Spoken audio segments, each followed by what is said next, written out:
Hello friends, মাছের ডিমের এই কোপ্তা রেসিপিটা একবার বানিয়ে দেখো, গরম ভাতে কিন্তু ভীষণই টেস্টি লাগে। তো তার জন্য আমি মাছের ডিম নিয়ে নিয়েছি, সেটাকে লবণ হলুদ দিয়ে ভালো করে সেদ্ধ করে নিচ্ছি। দেখো 2 মিনিটের মতো ফোটাতে হবে, বেশিক্ষণ ফোটানো যাবে না। তারপর আমি জল ঝরিয়ে ঠান্ডা করে পেঁয়াজ কুচি, লঙ্কা কুচি, আদা রসুনের পেস্ট, জিরে গুঁড়ো, হলুদ ধনে গুঁড়ো, লবণ আর 2 চামচের মতো বেসন দিয়ে ভালো করে মেখে নিচ্ছি।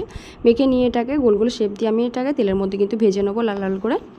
তো সমস্তগুলো আমাদের ভাজা হয়ে গেছে, দেখো আমি তুলে নিচ্ছি। এরপর অন্য একটা কড়াইয়ের মধ্যে শুকনো লঙ্কা আর কালো জিরে ফোড়ন দিয়ে পেঁয়াজ কুচিগুলো দিয়ে দিলাম, ভালো করে নাড়াচাড়া করে কাঁচা লঙ্কা কুচি দিয়ে নাড়াচাড়া করে আদা রসুনের পেস্ট দিয়ে দিলাম। ভালো করে কষিয়ে নিয়ে আমি সমস্ত গুঁড়ো মশলাগুলো অ্যাড করে দিচ্ছি। গুঁড়ো মশলাগুলো দিয়ে নাড়াচাড়া করে আমি এখানে টমেটো পেস্ট দিয়ে দিলাম। টমেটো পেস্টটা দিয়ে কিন্তু ভালো করে আমার নাড়াচাড়া করে কষিয়ে নিতে হবে যতক্ষণ না তেল ছাড়ছে মশলা থেকে। তারপর অন্য একটা পাত্রের মধ্যে আমি আলু ভেজে সেটাকে দিয়ে দিলাম, দিয়ে ঢাকনা দিয়ে বেশ কিছুক্ষণ কিন্তু কষিয়ে নিতে হবে। তারপর আমি দিয়ে দেবো পরিমাণ মতো জল। আলুটা যখন ফুটে যাবে তখন আমি কিন্তু বড়াগুলোকে দিয়ে দিচ্ছি, বড়াগুলো দিয়ে ঢাকনা দিয়ে ঢেকে দিলাম। তারপরে কিন্তু আমি এখানে গরম মশলা গুঁড়ো আর কাঁচা লঙ্কা চেরা দিয়ে নামিয়ে নেবো। জাস্ট অসাধারণ লাগে খেতে। কিন্তু তোমরা একবার ট্রাই করতে পারো, আর ভালো লাগলে লাইক শেয়ার সাবস্ক্রাইব করে দিও। বাবা।